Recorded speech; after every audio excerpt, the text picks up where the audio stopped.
Hi, Gary here.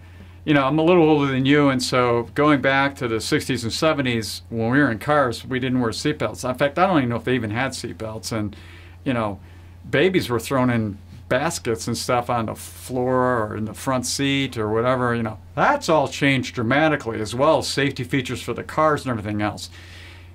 I've thought about this from a safety standpoint because we're now looking in the financial services industry over the last 40 years at safe withdrawal rates. That's been a big thing. In fact, a gentleman named William Bergen came out with this 4% safe withdrawal rate. Now, you might not be interested in that because that's for those old guys and everything.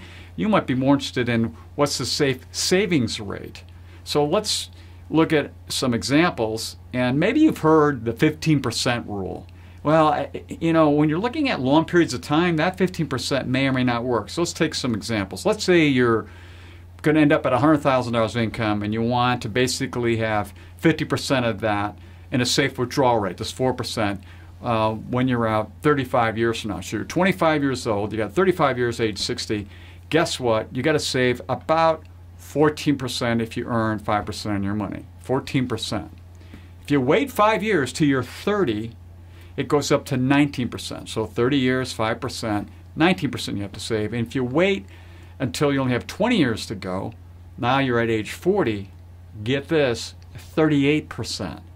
So that 15% safe savings rate depends. And generally the younger generations now are basically about a 5-year delay on everything because of student debt, because of all sorts of things that have happened in the last 20 years in our country.